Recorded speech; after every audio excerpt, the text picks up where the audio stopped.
ونصلي على رسوله الكريم أما بعد أعوذ بالله من الشيطان الرجيم بسم الله الرحمن الرحيم ولا تقولن لشيء إني فاعل ذلك غدا إلا أن يشاء الله واذكر ربك إذا نسيت وقل عسى أن يهديني ربي لأقرب من هذا رشدا صدق الله العظيم. اللهم صل على سيدنا محمد وعلى آل سيدنا محمد وبارك وسلم. اللهم صل على سيدنا محمد وعلى آل سيدنا محمد وبارك وسلم. اللهم صل على سيدنا محمد وعلى آل سيدنا محمد وبارك وسلم. السلام عليكم ورحمة الله وبركاته. எல்லாம் வல்ல அல்லாஹ் ஜல்லஷானுஹு வ தஆலா விண்ணிலும் மண்ணிலும் மிக பிரமாண்டமான எண்ணற்ற பல வஸ்துக்களை அல்லாஹு தஆலா படைத்திருக்கின்றான். விண்ணிலே சொர்க்கங்களையும் நரகங்களையும் எண்ணற்ற மலக்குகளையும் அருஷையும் குருஷையும் லௌஹையும் கலமையும் படைத்திருப்பதை போன்று இந்த மண்ணுலகிலே அடுக்கடுக்கான வானங்களையும் அதை அலங்கரிக்கக்கூடிய சூரியன் சந்திரன் நட்சத்திரங்கள் இன்னும் பல கோள்கள் மலை கடல்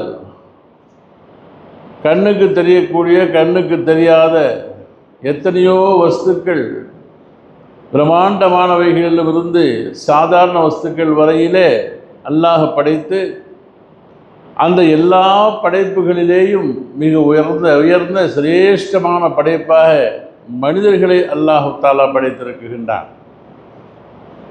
இவ்வளவு படைப்புகளையும் அல்லாஹு தஆலா படைத்து அதன் இயக்கங்கள் அனைத்தையுமே அவன் தன் கைவசமே வைத்திருக்கின்றான். எந்த ஒரு பொருளும் அது பிரம்மாண்டமானதோ சிறியதோ சூரியனோ சந்திரனோ எதுவாக இருந்தாலும் கூட அவைகள் சுயமாக எதையிலும் ஈடுபட முடியாது. அல்லாஹு தஆலா அவைகளை எப்படி நடத்துகின்றானோ அவைகளுக்கு என்ன கட்டளை இடுகின்றானோ அவனுடைய எண்ணத்தின் பிரகாரம் நாட்டத்தின் பிரகாரம்தான் இந்த படைக்கப்பட்ட எல்லா வஸ்துக்களுமே நடந்து கொண்டிருக்கின்றன, சென்று கொண்டிருக்கின்றன. இதை குறித்து நாயகம் பெருமானார் ஸல்லல்லாஹு அலைஹி வஸல்லம் அவர்கள் ஒரே வார்த்தையிலே சொன்னார்கள், உலகத்தில் எது நடந்தாலும் எந்த ஒரு சிறிய காரியமானாலும் பெரிய காரியமானாலும் சரி, மாஷா அல்லாஹு கான வமாலம் யஷ லம் யகுன். அல்லாஹ் எதை நாடினானோ அதுதான் நடக்கும். அல்லாஹ் எதை நாடவில்லையோ விரும்பவில்லையோ அது ஒரு காலம் நடைபெறாது. உலகத்தில் எந்த செயல் நடைபெற்றாலும் கூட அது அல்லாஹ்வுடைய நாட்டம் இல்லாமல் நடக்க முடியாது என்பதனை பெருமானார் ஸல்லல்லாஹு அலைஹி வஸல்லம் சொன்னார்கள்.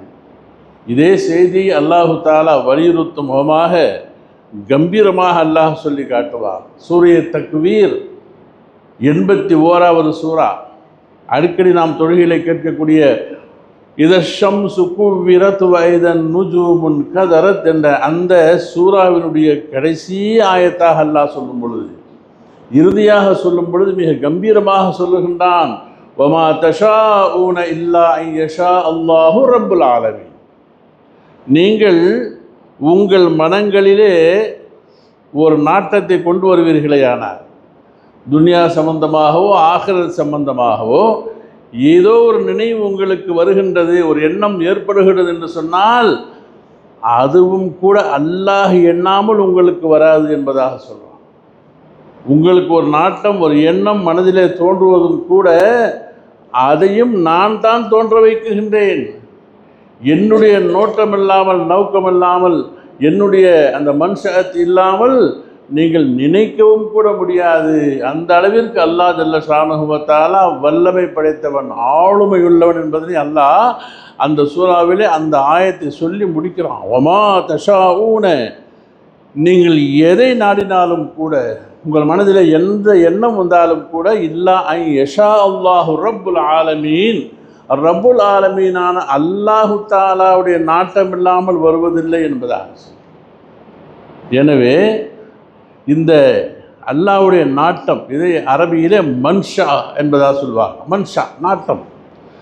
இந்த நாட்டம் இருக்குகின்றதே, இதை ஒரு முஃமின் இஸ்லாமிய பிரகாரம் வாழக்கூடியவர் எந்த ஒரு காரியம் செய்வதாக இருந்தாலும் கூட அதற்கு தான் இன்ஷா அல்லாஹ் சேர்க்கப்பட வேண்டும். இன்ஷா அல்லாஹ்னா அல்லாஹ் நாடினால். இது மூலமான ஒரு மந்திர சொல்லது. அல்லாஹ்வுடைய நாட்டம் இல்லாமல் எதுவும் நடக்காது. நாளைக்கு நான் கொடுப்பேன், நாளைக்கு நான் சொல்லுவேன், டெஃபினட்டாக வருவேன் என்ற வார்த்தை இஸ்லாத்தில் இல்லை. ஏனென்றால் எந்த ஒரு காரியத்திற்கு இன்ஷா அல்லாஹ் சொல்லப்படுமோ, இன்ஷா அல்லாஹ் வருவேன், இன்ஷா அல்லாஹ் கொடுக்குறேன், இன்ஷா அல்லாஹ் நான் சொல்லுறேன் என்று ஒரு காரியத்தை அல்லாஹ் மீது புறம் சாற்றி இறைவனுடைய உதவியை தேடுவானேயானால் அந்த காரியம் நிறைவேறுவதிலே அல்லாஹ்வுடைய துணை இருக்கும். அல்லாஹ் துணை செய்கிறான். அப்போ என்னை நினைத்து என்னுடைய மனுஷகத்தின் பிரகாரம் அதை செய்வதாக சொல்லுகிறான் என்று சொல்லும்போது அல்லாஹ் லேசாக்கி கொடுக்குறான் அந்த காரியத்தை, அவனுக்கு சிறப்பாக இருக்குமையானார்.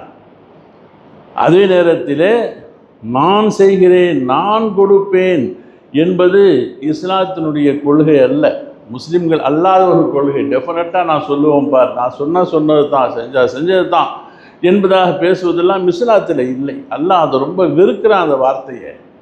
அப்படி சொல்லப்படக்கூடிய வார்த்தைகளிலே ஒரு முஃமின் செய்தாலும் சரி, காஃபிர் செய்தாலும் சரி, அல்லாஹ்வுடைய பரக்கத் எடுபட்டு விடுகின்றது, அல்லாஹ்வுடைய துணை இருப்பதில்லை. மேலும் எந்த அளவிற்கு அல்லாஹு தாலாவுடைய நெருக்கத்தை பெற்றவனாக இந்த அடியான் இருப்பானோ அந்த அளவிற்கு அல்லாஹ்வுடைய சோதனையும் கூட ஏற்படுமா அவருக்கு.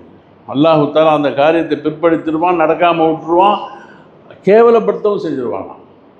திருக்குர்ஆனில் ஏகப்பட்ட செய்திகள். இன்ஷா அல்லாஹ் சொல்லுவது, நபிமார்கள்லாம் என்ன செஞ்சாங்க, இந்த இன்ஷா அல்லாஹ் சொன்னதுனால என்ன நடந்தது, சொல்லாத என்ன நடந்தது என்பதனை குறித்து நாம் நிறைய செய்திகளை பார்க்கலாம். என்றாலும் சில விளக்கத்துக்கு சில விஷயங்கள். ஆனால் இன்றைக்கி என்ன ஆகிடுச்சு, இன்ஷா அல்லாஹ் சொல்கிறது, இன்ஷா அல்லாஹ் கொடுக்குறேன்னு சொல்லிட்டாருன்னா அங்கே போய் அவர் இன்ஷா அல்லாஹ் தான் இப்போ தருவாராம். சந்தேகம். இன்ஷா அல்லாஹ்னா அல்லாஹ் நாடினால். அப்போ நாளைக்கு கேட்க போகும்போது நான் அல்லாஹ் நாடினா தானே கொடுக்குறேன்னு சொன்னேன், இன்ஷா அல்லாஹ் தானே என்று சொல்லக்கூடிய அளவுக்கு கூட முஸ்லீம்களில் ரொம்ப பேர் இன்ஷா அல்லாஹ் சொல்லிட்டோம்னா தப்பிச்சிக்கலாம் என்பதாக. அல்லாஹ் உண்மையிலேயே இன்ஷா அல்லாஹ் சொல்லும் பொழுது அந்த காரியத்தில் பரக்கத்து செய்வதும், இந்த பேருக்கு இன்ஷா அல்லாஹ் சொல்லி ஏமாற்றத்துக்காக சொல்லுவது என்பது அல்லாஹ் விளங்குறான், நல்லா விளங்கி வச்சுருக்கிறான். இந்த உருதுல படிக்கும் பொழுது இந்த இன்ஷா அல்லாஹ்வுடைய சிறப்பில் ஒரு கதை மாதிரி ஒன்று சொல்லுவாங்க. ஒருத்தர் என்ன செஞ்சார், ஹஜ்ரத்திட்ட போகிறார் பள்ளியாசலில், ஏதோ விருந்துக்கு சொல்கிறதுக்காக. ஹஜ்ரத்து நாளைக்கு நம்ம வீட்டில் ஒரு விருந்து ஒன்று வச்சுருக்கிறேன், எங்கள் சொந்த பந்தமெல்லாம் வராங்க, நாளைக்கு மதியானம் அவசியம் நீங்கள் கலந்துக்கிறீங்க அப்படி சொல்கிறாங்க.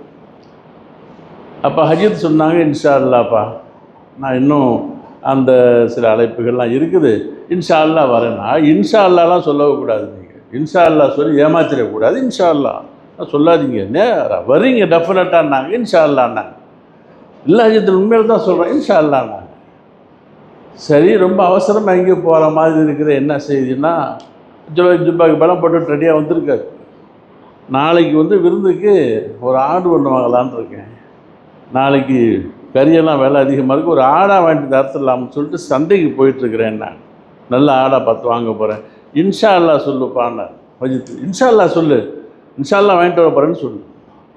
என்ன அஜித் நீங்கள் இன்ஷா அல்லாஹ்ங்கிறீங்க, இந்த பாருங்கள் பேங்கில் இப்போ தான் பணம் எடுத்து வந்தேன், கரெக்டாக 10,000 இருக்குது, என் காசு என் பணம் நான் போய் வாங்க போகிறேன், இல்லை இன்ஷா அல்லாஹ் என்ன இருக்குதுன்னா இன்ஷா அல்லாஹ் சொல்லிட்டு போ அப்படின்னா.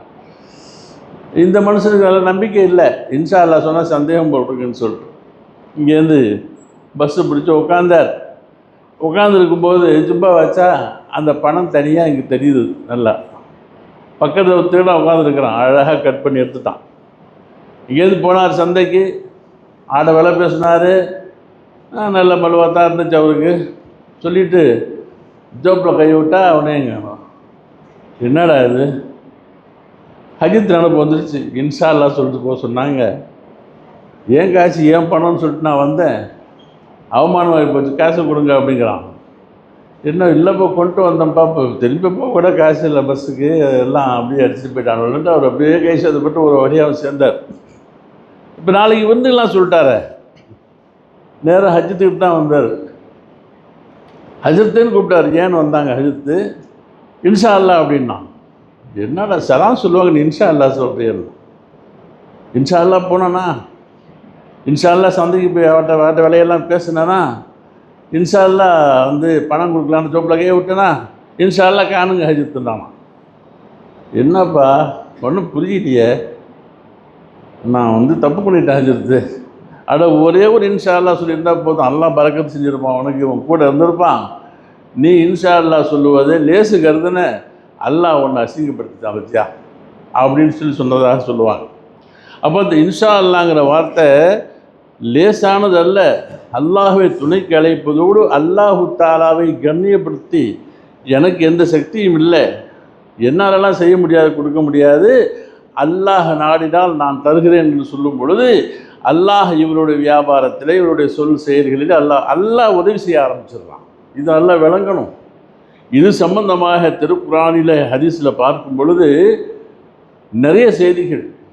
அப்போ இன்ஷா அல்லாஹு என்று சொல்லாமல் யார் சொன்னாலும் சரி அதில் பரக்கத்து ஏற்பட்டு விடும், அந்த செயல்பாடு நடப்பதில் குறைவு வந்துவிடும். அது நபியாக இருந்தாலும் சரியே, ரசூலுல்லாஹ் இருந்தாலும் சொல்லலாம், அல்லாஹ்வுக்கு பிடிக்காது. இப்போ நம்ம நினைக்கலாம் ரசூலுல்லாஹ் கூடவா மாதிரி செய்வாங்க, ரசூலுல்லாஹ்வே சொல்லாங்க இன்ஷா அல்லாஹு, அல்லாஹ் நாடினதான் நடக்கும், அல்லாஹ் நாடாமல் நடக்காது. ரசூலுல்லாஹ் ஹதீஸ் வேறு இருக்குது. நபி அவர்களும் கூட இன்ஷா அல்லாஹ் சொல்லாமல் ஏதாவது காரியம் செஞ்சுட்டாங்களான்னு சொன்னால் செஞ்சாங்க. எப்படி செய்வாங்க? ரசூலுல்லாஹ் மாசூம், முன்பின் பாவங்கள்லாம் மன்னிக்கப்பட்டவர்களாயிற்று என்று பார்ப்போமேயானால், ரசூலுல்லாஹ்வுக்கு நிகழக்கூடிய நிகழ்ச்சிகள் பின்னால் வரக்கூடிய உம்மத்துமார்களுடைய கேள்விகளுக்கு பதில் அவை. அல்லாஹ் அப்படி ஒரு செயலை அவர்கள் நடத்தாட்டி அதற்கு அவர்களுக்கு புத்தி சொல்லுவது மாதிரி சொல்லி அவர்களுக்கு சொல்லக்கூடிய அந்த உபதேசம் நமக்கு தான். அப்போ என்ன, உங்களுக்கு முன்பு ஓதி காட்டிய திருக்குரானுடைய சூரத்துல் கஹ்ஃபில் வரக்கூடிய திருவசனம், வலா தகூலன்ன லிஷைஇன், நபியே எந்த விஷயத்திலும் உங்களுக்கு நான் எச்சரிக்கை பண்ணுறேன், இன்னி ஃபாயிலுன் ஸாலிக கதா, நாளைக்கு அதை டெஃபினட்டாக நான் சொல்கிறேன், நான் செய்வேன், நான் போவேன்னு சொல்லிட்டு உங்கள் தரப்புலேருந்து நீங்கள் வாக்கு கொடுத்துடாதீங்க. இல்லா ஐ யஷா அல்லாஹ், அல்லாஹ் நாடுனாலே ஒழிய இன்ஷா அல்லாஹ் சொல்லாமல், அல்லாஹ் நாடுனால்தான் என்ற வார்த்தையை சொல்லாமல் சொல்லிடாதீங்க.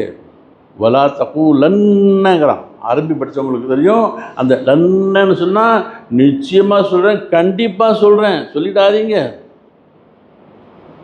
வதுக்குர் ரப்பக இதா நசீத்த, உங்களுக்கு அல்லாஹ் மேலே சமயத்தில் மறதி வந்து விடுமையானால் உடனே அல்லாஹ் ஞாபகத்தில் கொண்டாங்க, அல்லாஹ்வுடைய சக்தியை கொண்டாங்க, அல்லாஹ் உங்களுக்கு உதவி செய்ய என்பதை நீளமான செய்தி அல்லாஹ் சொல்கிறான்.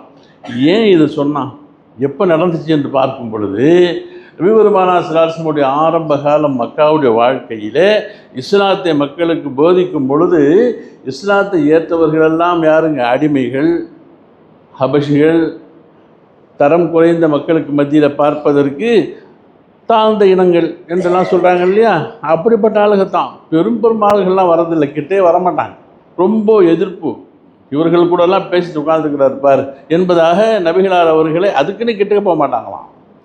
அந்த சூழ்நிலையிலே நபிகளாருக்கு பயங்கரமான எதிர்ப்பு இருந்த பொழுது சில யூதர்களுடைய தூண்டுதலின் பேரிலே நபிகளாரை பொய்ப்படுத்துவதற்காக வேண்டி என்று அவர்கள் ஒரு 3 கேள்விகளை கொண்டாடுறாங்க. யார்? யூதர்கள். அவருடைய வேதங்களில் உண்டான செய்தியை நீங்கள் இவர்கிட்ட கேளுங்க, உண்மையான நபியாக இருந்தால் அதுக்கு பதில் சொல்லிடுவார்.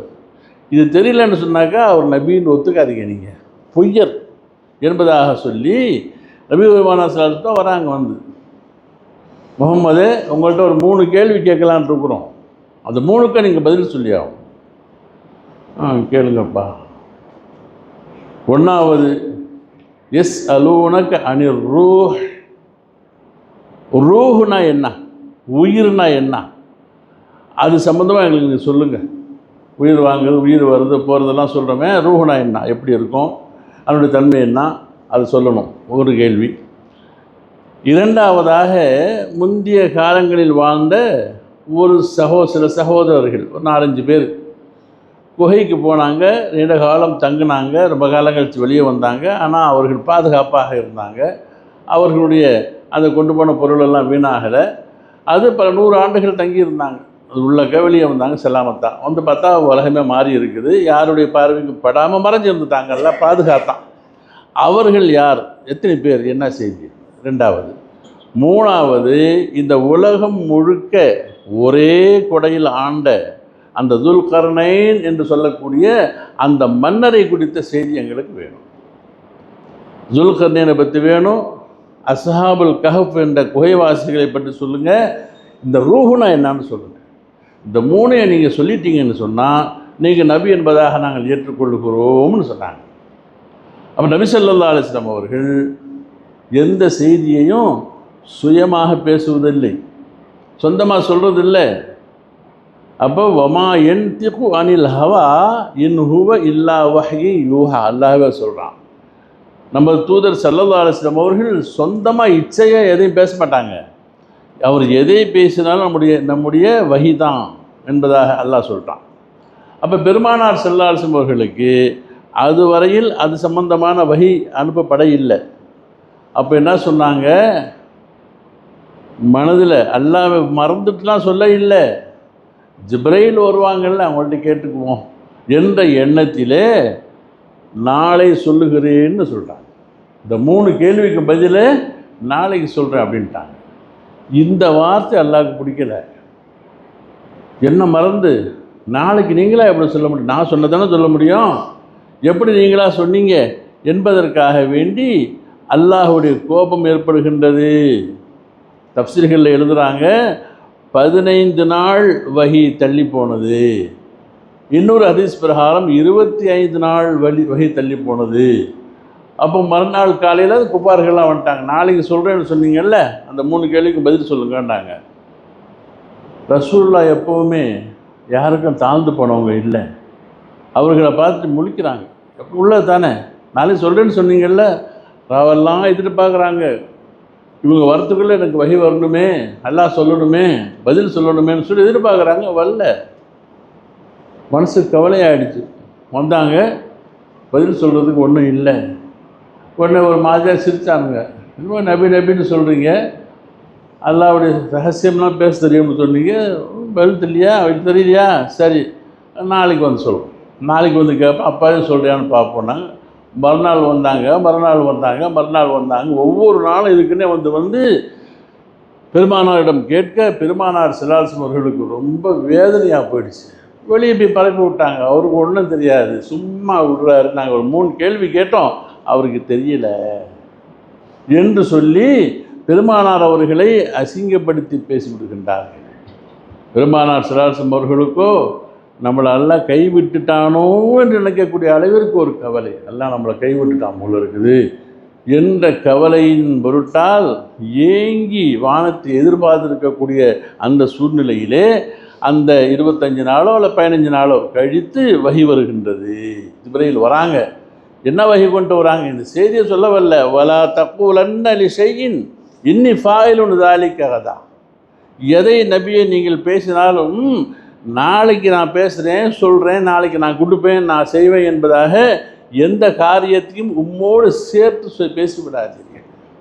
அப்படி பேசுகிறீங்கன்னு சொன்னால் உங்கள் அசிங்கப்படுவீங்க.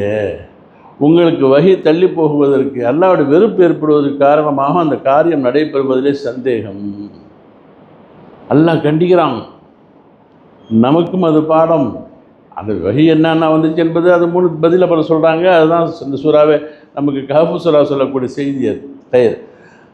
ஆக அல்லாஹ் சொல்லக்கூடிய செய்தி என்னங்க, வலா தக்கூலன்ன லிஷைஇன் இன்னி ஃபாயிலுன் ஸாலிக கதா. சொல்லாதீங்க, இன்ஷா அல்லாஹ் சொல்லாமல் சொல்லக்கூடாது. இது ஒரு முக்கியமான செய்தி. அதே மாதிரி இந்த இன்ஷா அல்லாஹ் சொன்னதுனால அல்லாஹ் சில நபிமார்களை பாதுகாத்த செய்தியும் சொல்கிறான். நபீனா மூசா அலைஹிஸ்ஸலாத்து வஸ்ஸலாம் அவர்கள் ஒரு சபையில் மக்களுக்கு பிரச்சாரம் பண்ணுறாங்க.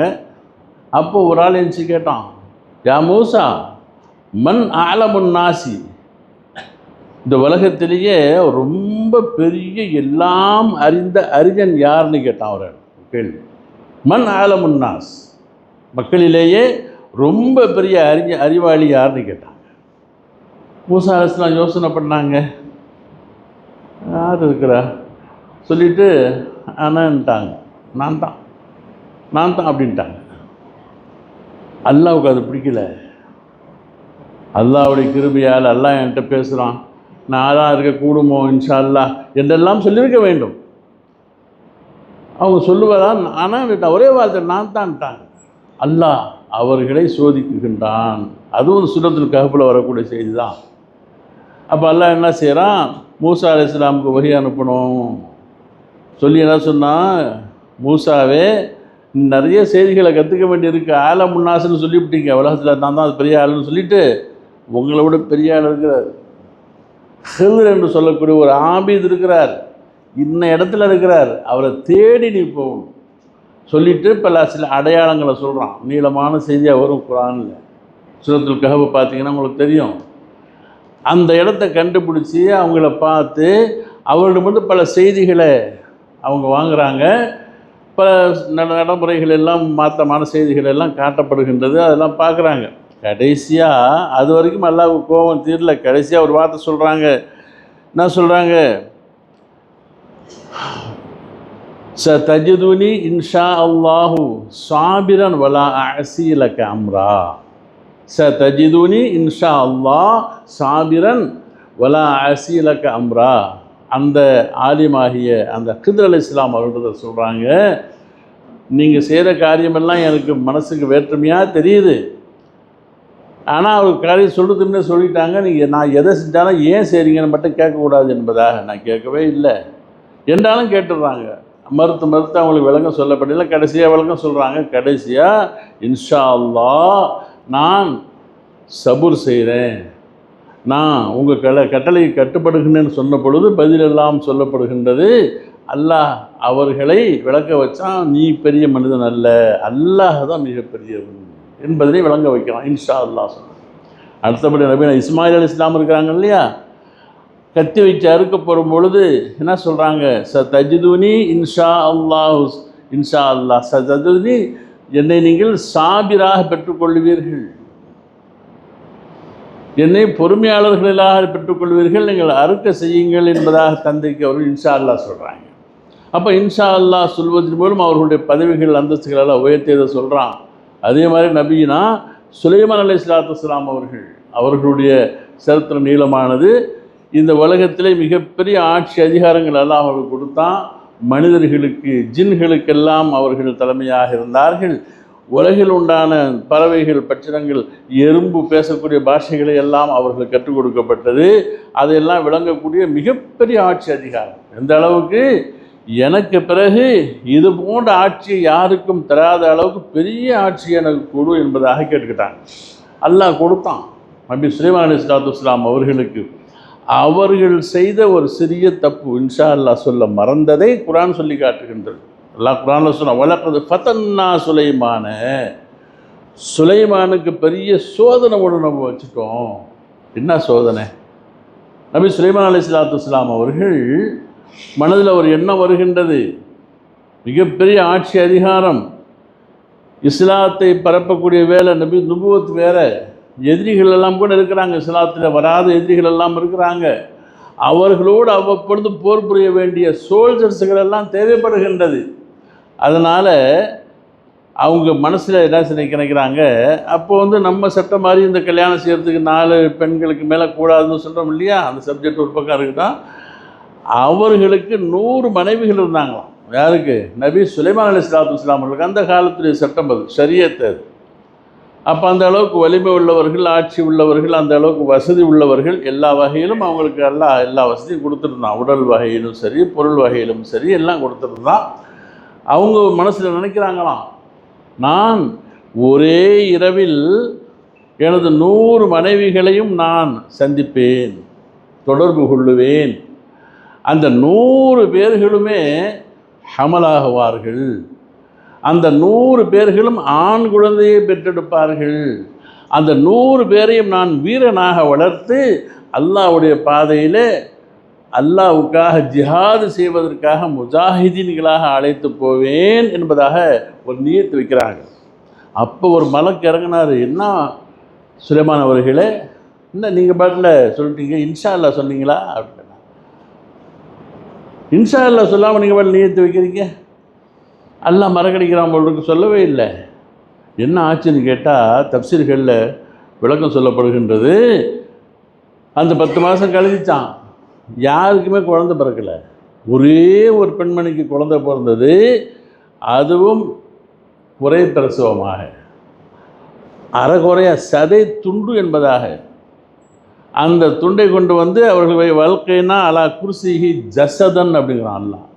அவர்களுடைய சிம்மாசனத்திலே ஒரு ஜசதை கொண்டு வந்து வைக்கப்பட்டது. ஒரு சதை துண்டை கொண்டாந்து வச்சு இதான் அவன் பிள்ளை என்பதாக சொல்லி, அப்புறம் அவர்களுக்கு விளங்க வருகின்றது, அல்லாஹ்வுடைய நாட்டமின்றி, அல்லாஹு தாலாவுடைய கொடுப்பனை இல்லாமல் யாரும் எதையும் செய்துவிட முடியாது. ஆக இன்ஷா அல்லாஹ் என்ற வார்த்தையை உபயோகிக்காமல் வாதா செய்வதோ, செய்வேன் என்பதாக சொல்லுவதோ, நாளைக்கு என்பதாக சொல்லுவதோ அது முஸ்லீம்களுக்கு மிக தவறான செயல். எந்த ஒரு காரியத்திற்கு இன்ஷா அல்லாஹ் சொல்லப்படுமோ அந்த காரியத்தை அல்லாஹு தாலா அவன் துணை இருந்து அதை நடத்தி வைக்கின்றான் என்பது நம்மளுக்கு மார்க்கம் ஆயத்துக்கள் எல்லாம் சொல்லக்கூடிய, இந்த வரலாறுகள் சொல்லக்கூடிய செய்தியாக இருக்கின்றது. எனவே நாம் அல்லாஹு தாலாவை முழுமையாக ஈமான் கொண்டிருக்கின்றோம். நபி ஸல்லல்லாஹு அலைஹி வஸல்லம் வழியை முழுமையாக பின்பற்றக்கூடியவர்களாக இருக்கின்றோம். நம்முடைய எல்லா காரியங்களுக்கும் அல்லாஹ்வை துணை கொண்டு நாம் அல்லாஹ்விடம் உதவி பெற்று நாம் அந்த காரியத்தில் வெற்றி பெறுவோமாக. ஆமீன் யா ரப்பல் ஆலமீன்.